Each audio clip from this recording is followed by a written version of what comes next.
Hello, Africa. Hello, all Africans in diaspora. This is your boy Kwame, and I welcome you once again to Africa, my Heritage TV. We are here once again for the development of our motherland, Africa. Thank you for your precious time that you're going to share with me throughout this broadcast. So, already we are in 2022. And what's the way forward for Africa? The title of this message is, it can't be business as usual in 2022, African leaders. It can't be business as usual in 2022, African leaders. So now, this new generation of African youth, we are thinking, and we are going to pressurize our leaders into doing the right things that can stand the test of time to benefit the unemployed African youth, to benefit the desperate African youth, to benefit the distressed African youth that sees no opportunity in his homeland, that sees no market for whatever he is producing in his homeland, and that's because of this would even decide to risk it all to go through the Mediterranean Sea, to go through the Libyan desert, to go through Sahara desert, to go through Moroccan desert, into making sure that he or she can travel to Europe to benefit from what other people has been able to establish for their citizens.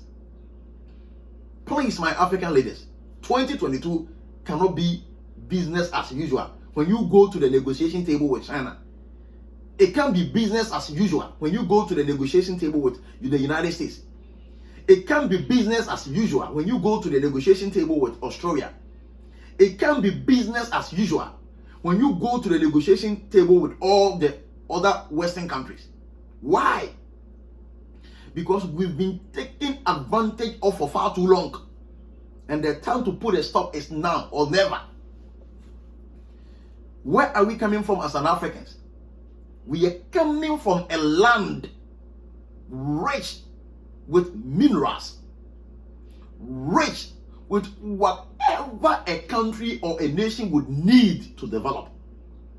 The African land is blessed. The African land is fertile. The African land blossoms. And whatever goes into the African land flourishes. But yet Africans are suffering. But yet Africans are wallowing in poverty. It's been almost about 100 years now. And I can't pinpoint an African country that has been able to use its natural resources or its minerals into giving an excellent of life to its citizens. I can't pinpoint one African country. But yet, if we are to take all the 54 African countries into consideration, if we are to take all of them into perspective, you can't single out a country in Africa that is not having a natural resources, that is not having a mineral upon which the country can develop. We all have it in abundance. But yet, the most poorest continent on the face of earth is Africa. Among all the continents, most poor countries you can see on this face of earth, they are all in Africa. Yet we all have the natural resources. Who do we blame? The only people we can blame is our leaders. That is why leadership is everything.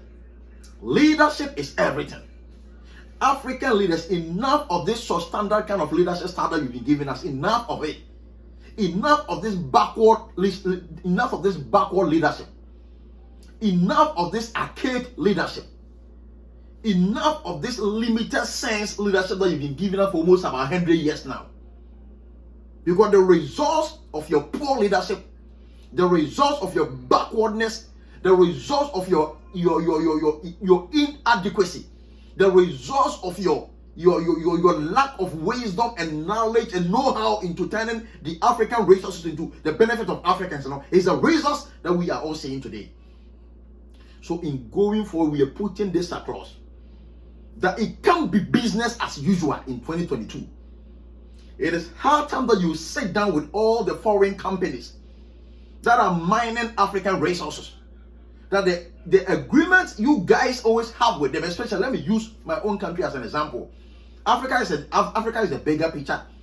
Africa is a bigger continent, and I cannot seems to know it all when it comes to the agreement between African countries and foreigners, or the foreign entities, or the foreign companies that comes into mine our resources. I can't seem to know all the agreement, but with respect to my own country, Ghana, I know it all because I'm a Ghanaian, and a proud one indeed. So when you go to my country, Ghana, I'm putting Ghana into perspective. When you go to my country, Ghana, you can see a lot of foreign companies mining our gold. You can see a lot of foreign companies mining our diamonds. You can see a lot of foreign companies exploring our oil. You can see a lot of foreign companies mining our iron ore. You can see a lot of foreign companies mining our bauxite and so forth.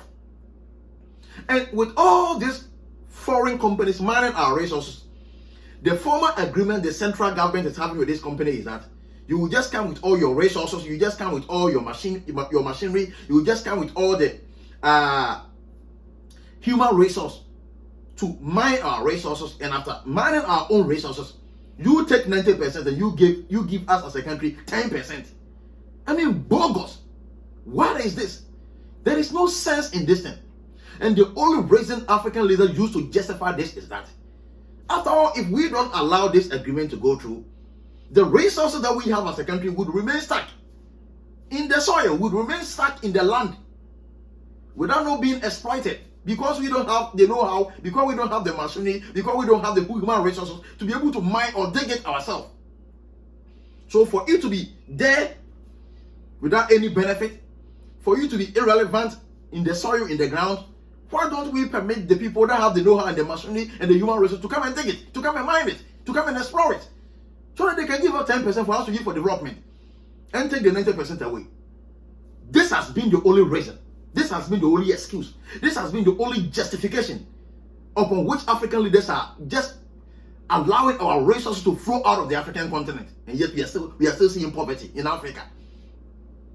And now, me, African leaders, my proposal to you is that in 2022, it can be business as usual if you guys want to develop. So if you cannot sit down with the foreign entities and reach a new agreement, that would be 50-50. That would be 50-50. Then it is better you stop them from mining our resources.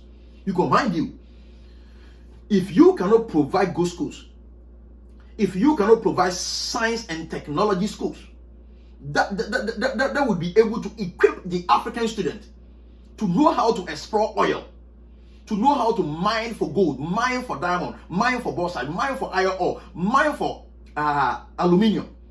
If you don't want to put out these schools to give this training, technical training to these African students, then it's better you will leave our resources on the ground.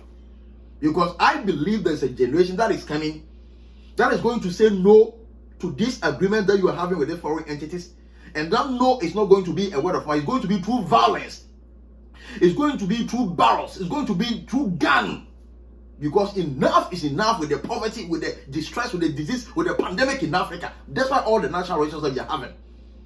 So I'm begging you, African leaders, 2022, most of the former agreements you're having with these all foreign entities that has taken over the African land, mining our resources, exploiting our resources, you have to sit down and renegotiate this agreement. You have to sit down and to consider these agreements and to think twice and to now come out with new ones that will be beneficial to the people, citizens and indigents of the local land. So that in about, say, 50 years to come, it has been projected that most of the African resources will be dwindled, because now it is like the majority, the greater portion has already been exploited. It has been mined off. It has been shipped over from our continent. So what is left in the soil, what is left in the land is few. And in the few, if you can still not reach a good agreement, that will be beneficial to the citizens. And you are still going to allow this 10% to go through. I'm telling you, it is this our generation that we are talking to. There's a generation that is after us. They are not going to talk. They are going to allow the barrel of the gun to talk. Because the nonsense that you've been giving to us when it comes to governance is too much. This stupidity, sorry for my word, in this governance is too much. We are fed up as African youth and we can't bear it anymore. So there have to be a change in direction. There has to be a change in whatever we need to do as a continent when it comes to our natural resources going forward in 2022, so that it can stand to benefit all Africans. I believe this short broadcast I put forth, titled "It Can't Be Business as Usual in 2022," would be listened to, would be adhered to, and would be addressed by the African leaders. And I believe in so doing, our African continent will do exploit. Thank you, and God bless you for sharing this precious time with me. I will see you again in the next broadcast. Thank you.